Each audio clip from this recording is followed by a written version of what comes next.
Tonight, in the aftermath of a horrific mass killing, a community in shock and mourning.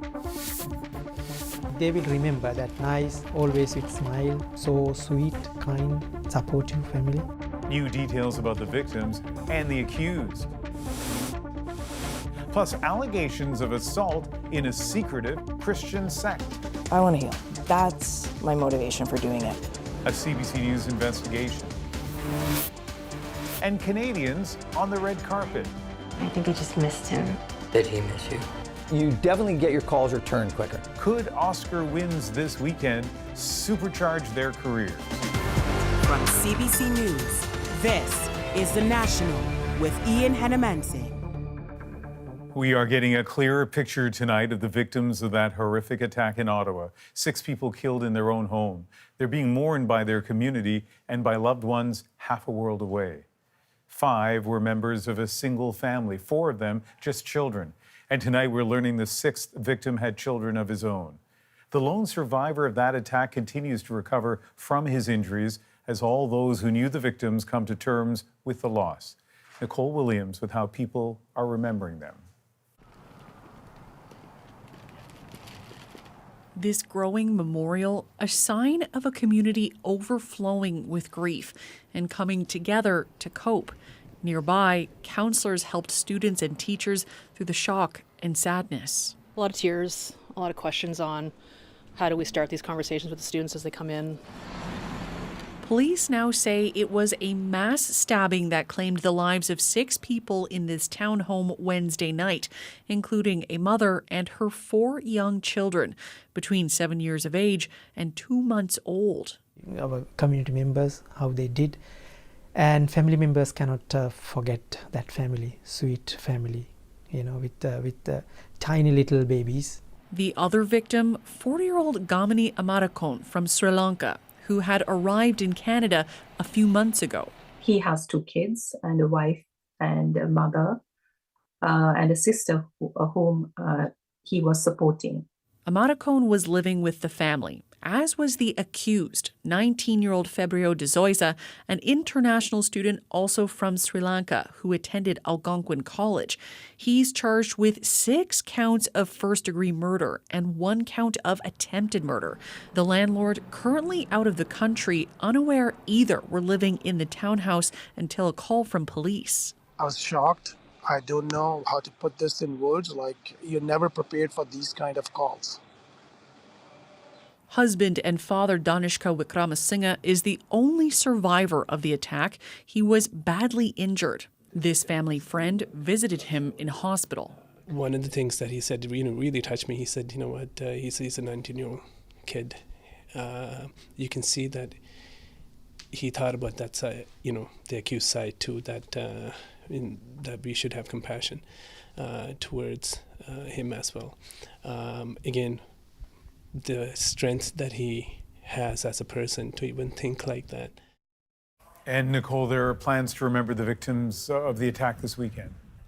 That's right, Ian. There is a vigil scheduled at this park for tomorrow morning so that the community can come together to honor the victims.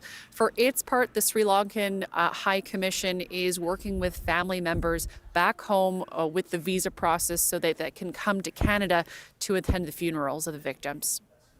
Nicole Williams reporting from Barrhaven this evening. The federal government has now made it official. Canada is lifting its suspension on funding to the United Nations relief agency, UNRWA. It's also helping a charity in Jordan buy supplies for airdrops into Gaza and supplying cargo parachutes to get that aid in. Rafi Bouchikanian with why Ottawa says now is the time to act.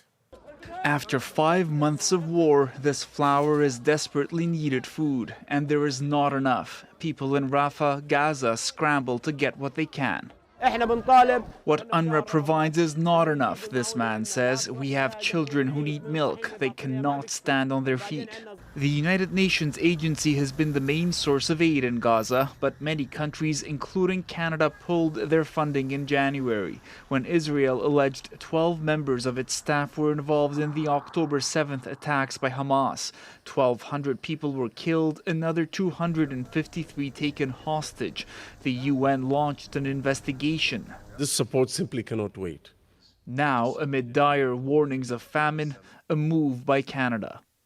UNRWA forms the backbone of the humanitarian response in Gaza and in the region because of its networks, because of its presence and its history on the ground. So we are resuming our relationship and funding. Part of the government's decision hinging on an interim UN report that has not been made public. Canada's ambassador to the UN says it neither exonerates UNRWA staff nor does it confirm wrongdoing. The report couldn't do either without getting a full dose of the information from the government of Israel. And that's the information that people are still waiting for and that we still haven't received. CBC News was the first to report Canada's announcement was coming earlier this week. Hearing it, some in Gaza said they hoped others would follow suit.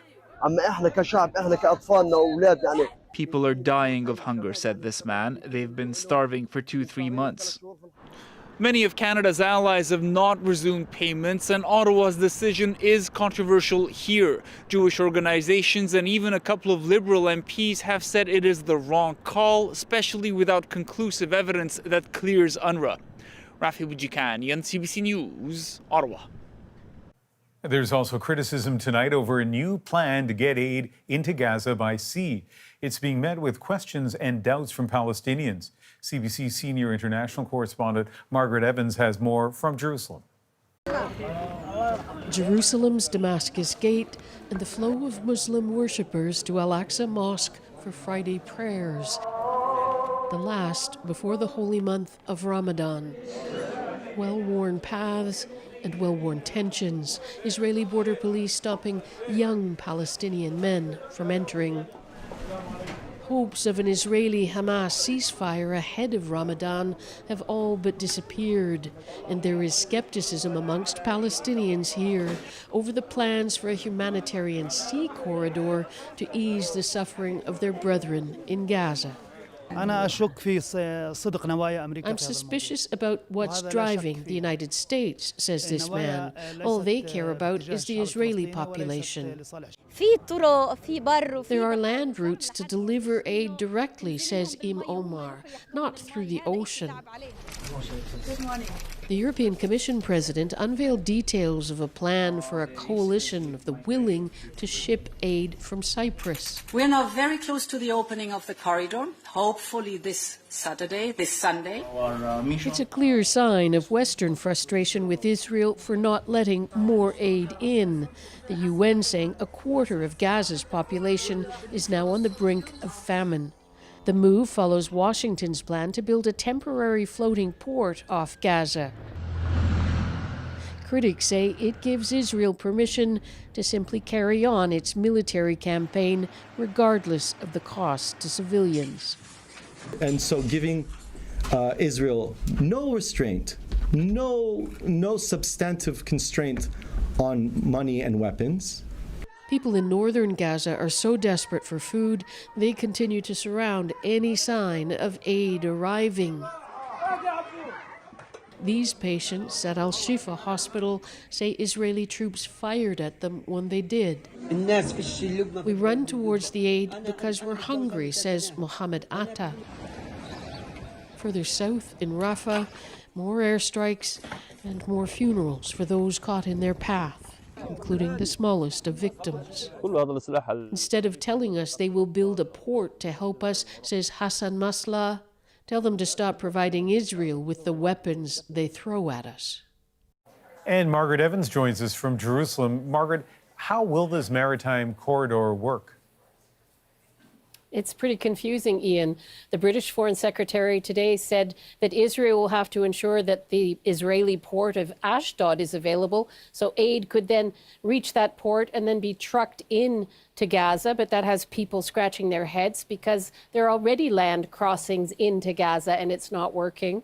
The American plan to build a temporary port is expected to take weeks. They say Israelis will be in charge of security, and of course Israel is criticized for not doing enough, for turning back aid as it is, and aid agencies say that the amount of aid that's going to get in is just not going to be enough. Margaret Evans in Jerusalem tonight. U.S. President Joe Biden has repeatedly urged Israeli Prime Minister Benjamin Netanyahu to exercise military restraint and allow more aid into Gaza. Last night, after his State of the Union address, an open microphone captured his apparent frustration. I told him, baby, show me pieces. I said, baby, you know I can come to Jesus. Sure, just... I'm not my good. That was good. When asked about it today, Biden did not walk that comment back, while his vice president, Kamala Harris, went further, saying he meant every word. Today, Biden hit the campaign trail with new momentum after that fiery State of the Union address. And as Paul Hunter explains, Democrats are hopeful that he's found his stride. On his way to a campaign event in Pennsylvania, Joe Biden had quite literally a bounce in his step, jogging across the tarmac, at least for a bit. The rally itself underlining indeed the contest for the White House is now underway in earnest. Biden telling supporters Donald Trump is targeting their freedoms. Well, guess what? We will not let him. We will not let him. Biden's energy fueled no doubt by the thumbs up he's had from fellow Democrats on his State of the Union speech the night before. Smoking Joe Biden was on fire during the State of the Union address. He was lit. I know it may not look like it, but I've been around a while. In the speech, Biden made light of his age, emphasizing with Trump it's the ideas that are old. And with Vice President Kamala Harris then quickly off to Arizona for a key speech, as Biden was in Pennsylvania, both critical battleground states, the electoral symbolism was hard to miss. The truth is, so too the contempt for Biden from Republicans. President Biden's border policies are a disgrace. This crisis is despicable. As for Trump, he met today in Florida with Hungary's Prime Minister Viktor Orban, who critics deride as nationalist and authoritarian. Congratulations. While the group that helped set the Republican Party platform named a new co-chair, Trump's daughter-in-law, Lara. The goal on November 5th is to win, and as my father-in-law says, big league. And so it is. The campaigns now kick in earnest. Just under 8 months until the election, and a contest certain to be brutal. Paul Hunter, CBC News, Washington. This is International Women's Day, a day to focus on the achievements of women and to push for equality. And marking it, Governor General Mary Simon highlighted the importance and struggles of female leaders. The importance of women in leadership cannot be overstated. Women who bring different perspectives, diverse voices, and lived experiences to the table, which can then contribute to more inclusive decision-making and problem-solving, will help build a better future for all of us. The day was marked across the country and the world in various ways, including this march in downtown Fredericton. For many, it's a day to draw attention to the work that still needs to be done. Women still underrepresented in leadership roles. Nisha Patel on how Canada is falling behind on equality in the boardroom.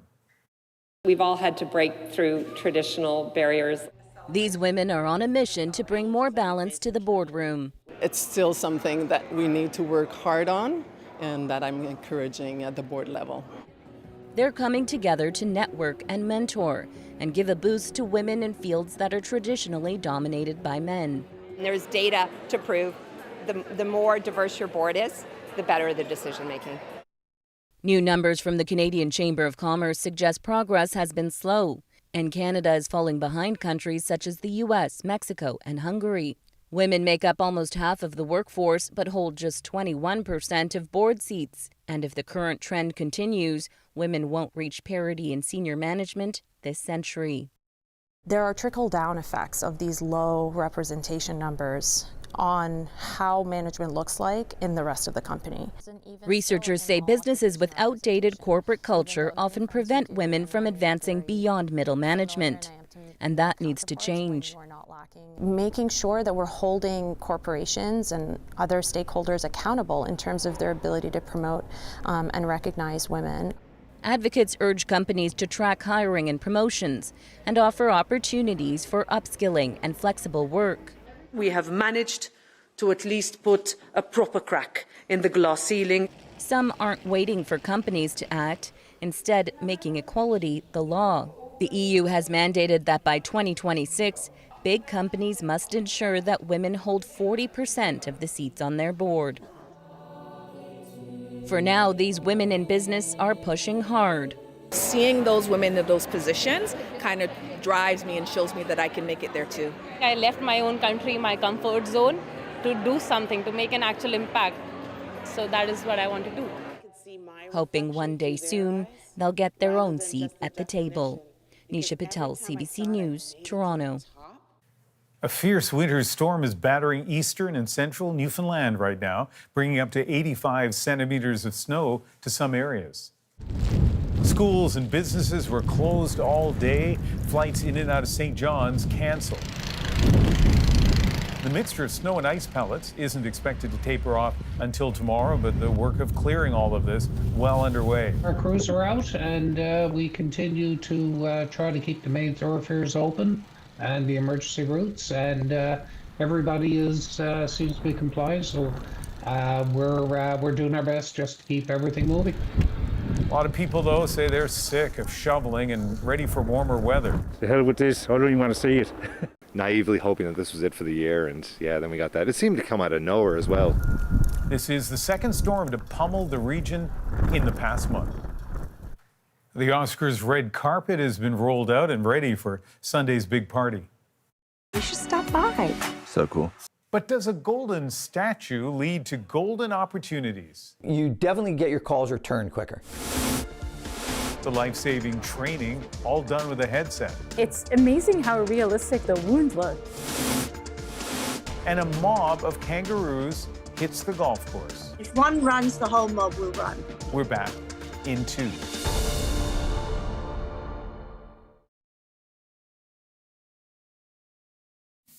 Our newest Walk of Famer, Eugene Levy. Well, a Canadian comedy legend finally has his own star on Hollywood's Walk of Fame. Eugene Levy has earned acclaim and multiple awards over his decades-long career, from SCTV through the American Pie movie series to Schitt's Creek. Levy described this latest honor to Eli Glasner, who's in Hollywood for Sunday's Oscar Awards. We've seen these ceremonies since I was a kid, to be honest. The thought of actually being in one of these things, standing on your own star, it just, I mean, I don't even have any words.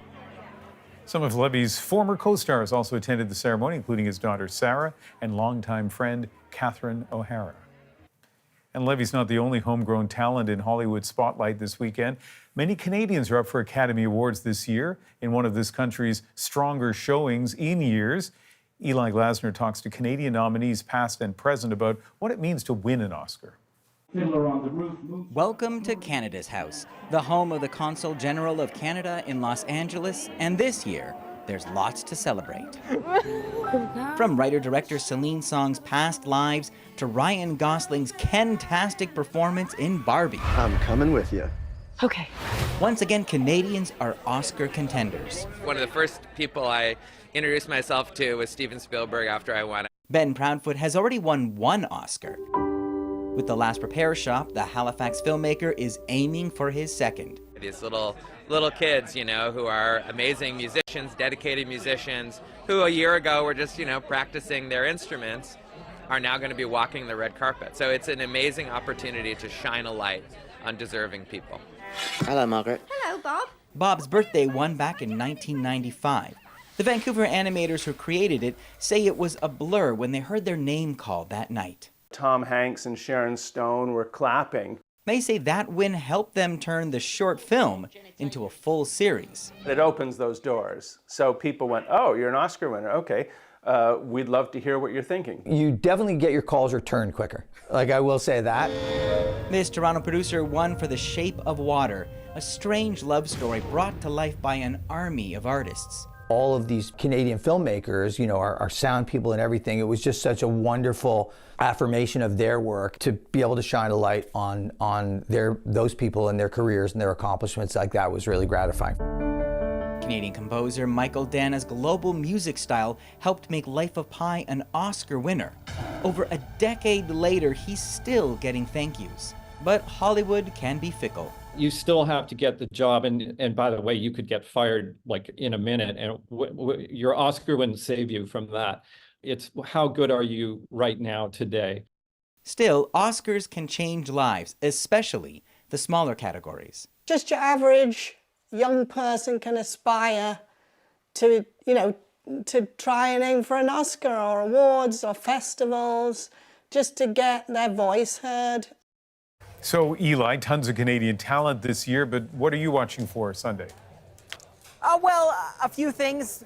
First, is Oppenheimer really going to rule the Oscars? This has been the storyline for months now. Something about this movie, about the father of the atomic bomb, really has captured the imagination and affection of Academy voters. So I could see it taking home some really big prizes. But you mentioned those Canadians. Celine Song with remarkable past lives. Will she break through? But finally, Ben Proudfoot, you saw him there as the director of The Last Repair Shop. He is going to be pulling up to the red carpet with some of the kids featured in his documentary in a school bus. A nice way to come to the Oscars. Ian? Eli Glasner in Los Angeles, thank you. Canadian baseball legend Joey Votto is heading home to try out for a spot on the Toronto Blue Jays. The team offered Votto a non-roster invite. That means he's not officially part of the team, but he can compete for a spot. Votto is a former National League MVP. He played 17 seasons with the Cincinnati Reds, which included 6 All-Star appearances. And I spoke with Joey Votto last year as part of our It Changed Everything series. He shared the ups and downs of his long career, including his battle with grief and anxiety. You can watch our full interview on the website, as well as CBC Gem or YouTube. A BC woman is speaking out about the abuse she says she endured as part of a secretive religious group. No jewelry, no hair cutting. After a certain age, you're expected to put your hair up. CBC News investigates the insular church with no name and the sneaky fees that increase the cost of so many things. And then they got the service fee and service fee and service fee. We look for the worst offenders. The National breaks down the stories shaping our world. Next.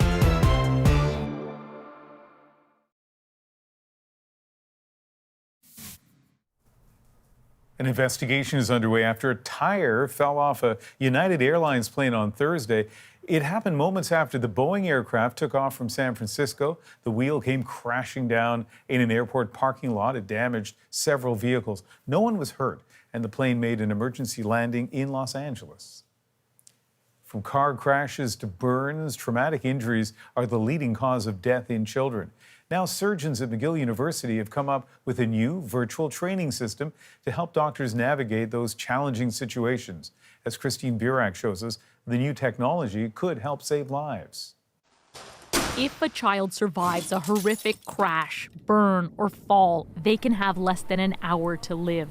But even doctors can be rattled. Instead of seeing the patient this length, you actually have a 6-kilo baby. Right. And those are the most difficult for people that are not used to this. He says kids are not small adults. Emotions can run high, care slows down, and deadly mistakes are made. Nearly 1 million children die from injuries worldwide every year. We found that lots of deaths could be prevented if the health providers had better training. And pediatric surgeons at McGill University have come up with a way to offer it. So this is apparently a 4-year-old that was involved in a car crash. It's called Petite VR, a virtual ER where all the patients are injured kids. So this patient is bleeding inside the abdomen. Right. No expensive medical mannequins, travel, or courses. This training can be done anywhere, anytime. The idea of being able to train all these people literally in their homes with a $300 headset on their head, and that's it, is so exciting.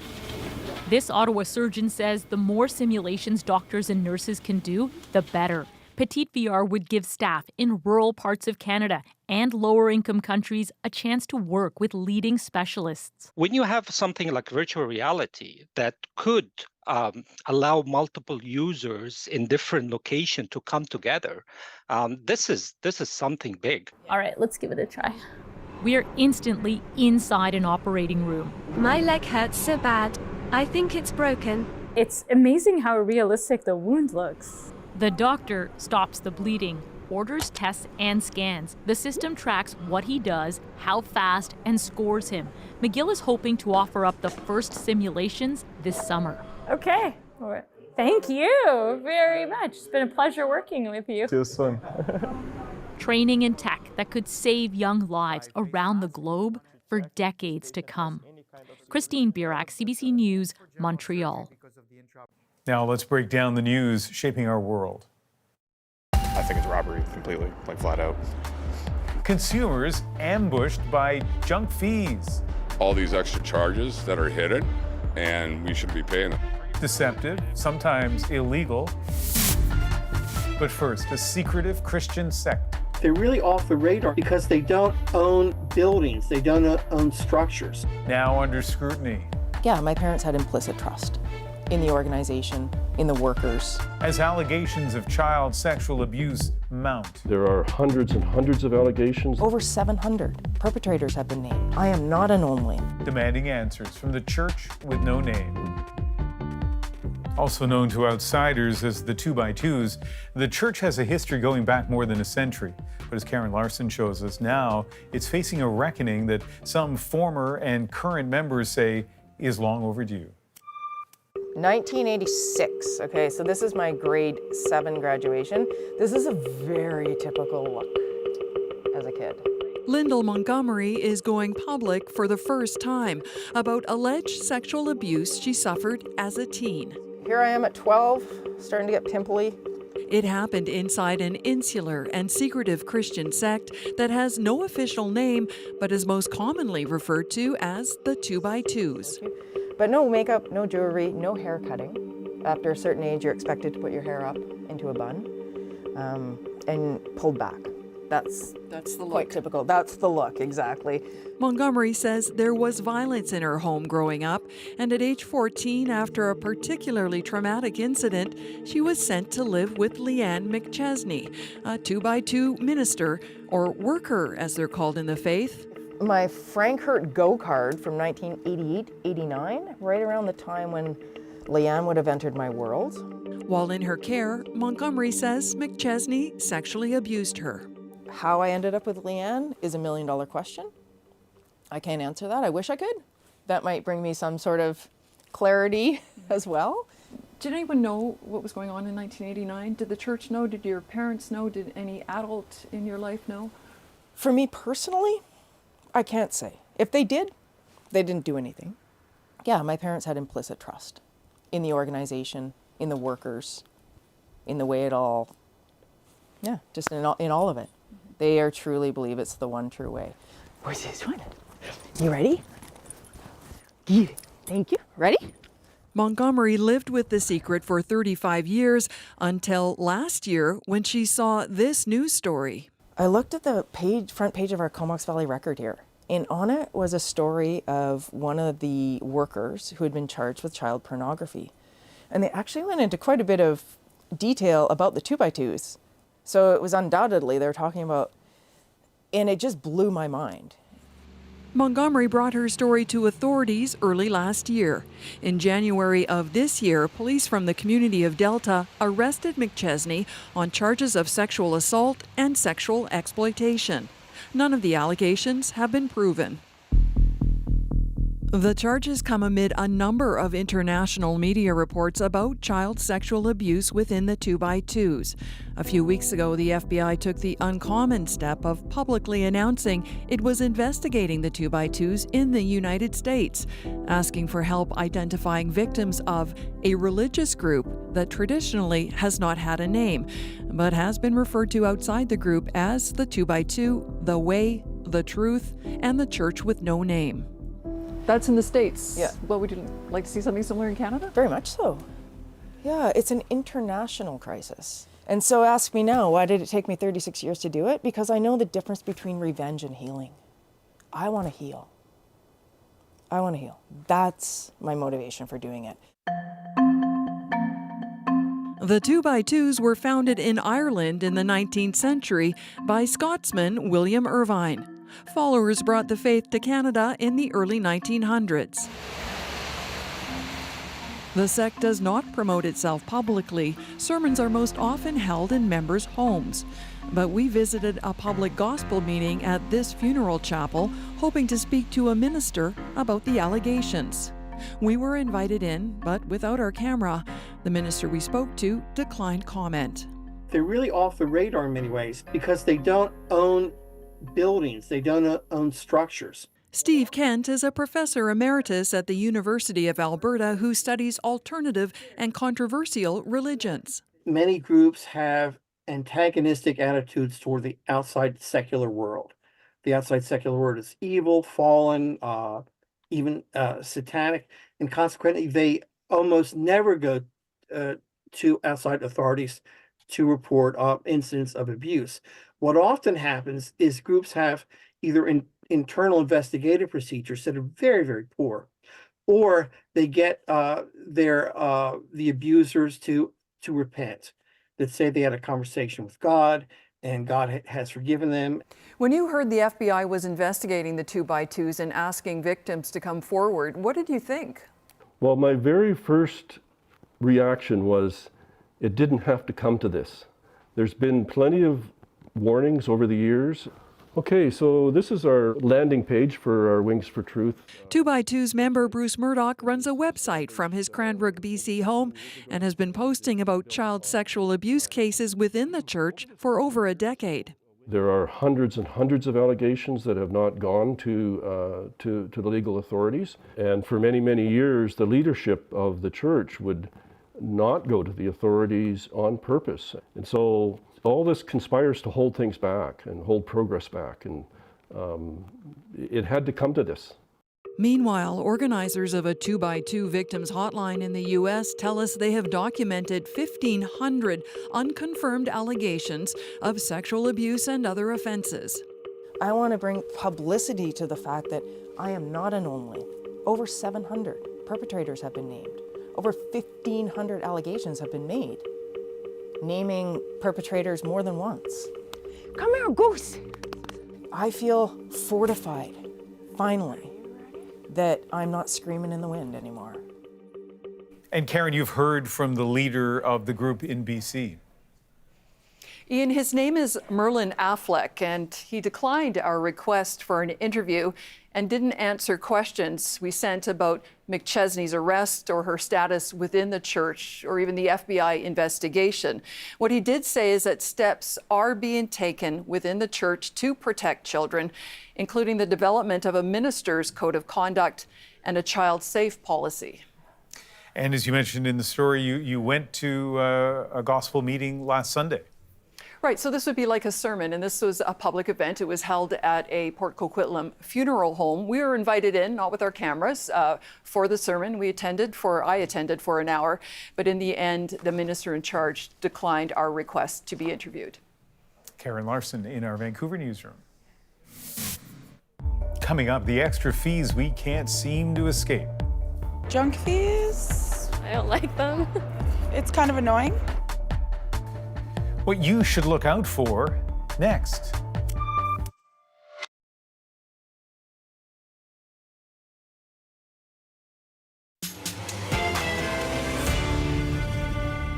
Things should be more transparent and upfront. Yeah, not cool. Travel, shop online, or go out. Expect surprise fees and dodgy excuses. It's a processing fee, and I'm not sure why it's there. We're paying a lot of money for things that we have no idea what we're paying for. Politicians promise action. We're cracking down on junk fees. We're tackling junk fees. I'm also getting rid of junk fees. But can consumers fight back? Let's bring in Vas Bednar, Executive Director of Public Policy in Digital Society at McMaster University. She joins us from Toronto. And Chuck Bell is Program Director of Consumer Reports. He is in New York. I'm going to ask each of you this question. Vas, I'm going to start with you. How would you define junk fees? Well, Canada hasn't legislated a definition, so I'd pull back on language that the FTC has used, that they are hidden, surprise, and often illegal fees. We use the short form junk because they're charged simply because they can. Often they don't have corresponding value. We're going to get lots of examples from each of you, but Chuck, what about a definition? No, that's a great definition. And what we've focused on the Consumer Reports has been hidden fees, especially those that are buried in the bottom level of the shopping cart where people may not see them online. So junk fees, hidden fees, I've seen the term drip pricing in news coverage, though I've never heard anybody use that term. Annoying is a term a lot of people use. Vas, give me an example of what would be at the top of your list of junk fees. Top of my list would probably be having to pay an airline so that I can sit next to my child. That's something that the Biden administration has focused on and something that Canada is thinking about tackling. But I just think it's a little bit silly and arbitrary and extractive. All right. And Chuck, speaking of President Biden, last night, the State of the Union address, and I want to play a pertinent clip from that speech. Here it is. Look, I'm also getting rid of junk fees.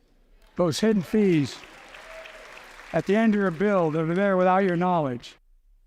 So he's the commander-in-chief, the president of the United States. I feel like if he makes that part of the State of the Union, he ought to be able to just with a wave of the hand get rid of them. But Chuck, where is the United States at with junk fees? I think it's great that President Biden has this high level of ambition. The challenge is you're trying to turn around a battleship because there's many companies and industries all throughout the economy that are very devoted to charging additional fees. The airlines have sort of led this process. They have people they hire called ancillary revenue consultants to come up with new fees, such as a fee just to pick out your seat on the airplane.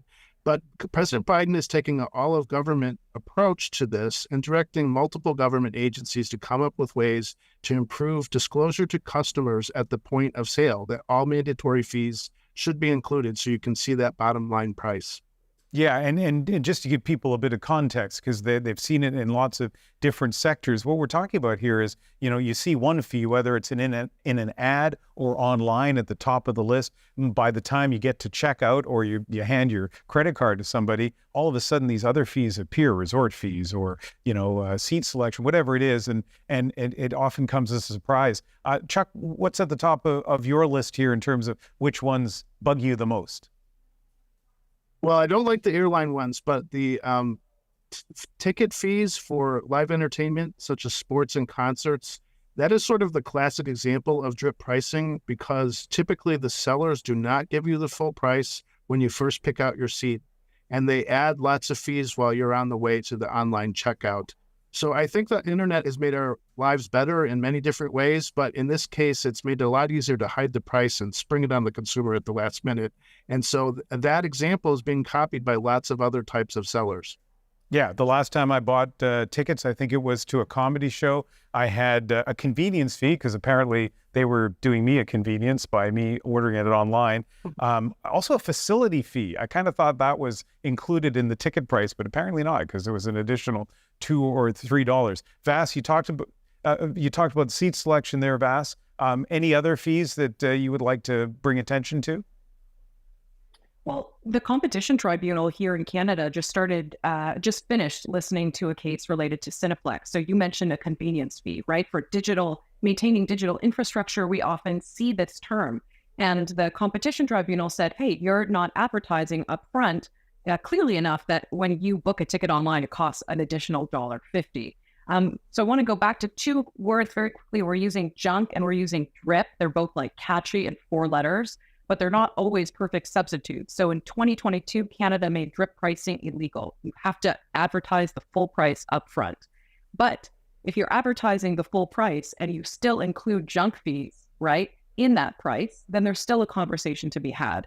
The biggest conversation, and I want to pick up on Chuck's word because I love it, battleship, is that this is kind of a battleship of business behavior that exploits consumer trust. Because I think no matter what the fee is, when we see that it's there tends to be an assumption that it's reasonable, that there's a reason it's there, that it's being vetted. But through work that Chuck's doing and others, mostly led in the US, we're starting to see that Sometimes these are just totally phony and made up. So, Chuck, your organization, Consumer Reports, has long been a champion of consumer rights and giving, kind of empowering consumers, giving them information. From an American perspective, I mean, if these are annoying fees, if some people consider them duplicitous fees, what can the public do, at least in your country, to try to make sure the president, for example, follows through on his promise? Well, when we surveyed our readers at Consumer Reports, we found that a lot of readers are actually fighting back against fees, sometimes demanding that the merchants remove them. But that's hard to do at a systemic level.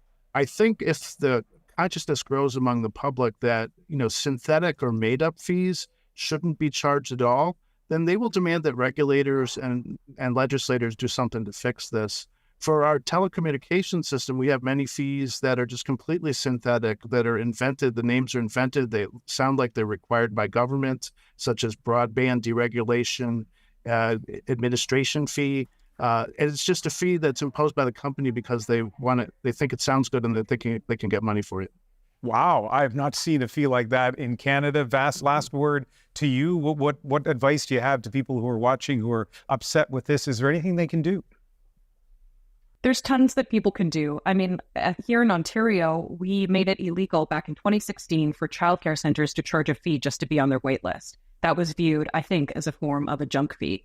We made commitments last year in the federal budget that people are waiting to hear for an update on, that the government of Canada was going to start taking a look at fees in federally regulated industries, airlines we've been talking about, banking and telecommunications. But in Canada, there's a stronger role for the provinces with consumer protection. And I think it's time for Canada to get a little bit more brave and be comfortable maybe naming and shaming companies more often to talk about where these fees occur and how they should be rationalized. And that also includes government service fees and fees that could be charged to students and on campuses. Public institutions may also charge junk fees, and junk fees are also charged from business to business context too.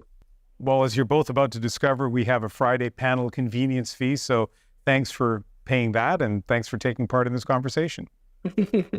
Thank you. Thank you so much.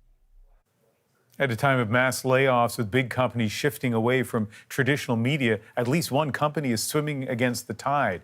John Pohl, part of that movement to save local radio stations, buying them up and helping them grow. I think if you put together a really good product and you care about your staff and you help your staff grow and teach them and train them and provide good leadership, and then you do the same in the community. Radio has always had a really good, successful run at, if you give a lot to the community, they'll take care of you. My full interview with the champion of small town radio, John Pohl, you can catch that Sunday on The National. Next, a marsupial takeover in Australia. It's about 200. That is a large mob. The extraordinary stampede in our moment.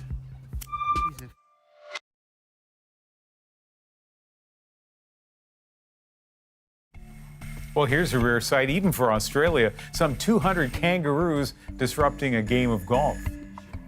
Apparently, it's not unusual for kangaroos to jump on a course, but the sheer number was certainly startling. The kangaroo takeover is our moment. Look at them all go. You just don't see large mobs anymore. They're generally forest animals who live under trees and then come out onto grass areas to graze. They were moving through and they were moving fast and away from something is my first thought. They can get spooked and they will take off. It is a fair income stampede. It was about 200.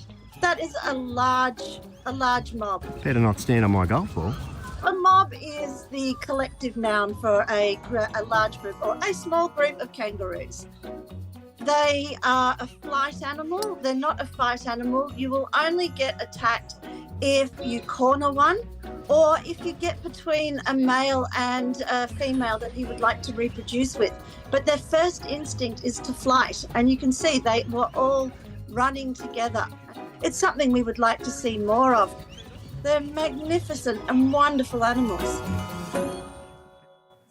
I mean, like to see more of? I guess so, but I mean, that is a lot of kangaroos and potentially disruptive. What we all learned today across Canada, is that the collective noun for kangaroos, as you heard, is mob. But there's some disagreement on the internet. I'll save you the time. There's some who say also you can use a court as a collective noun or troop.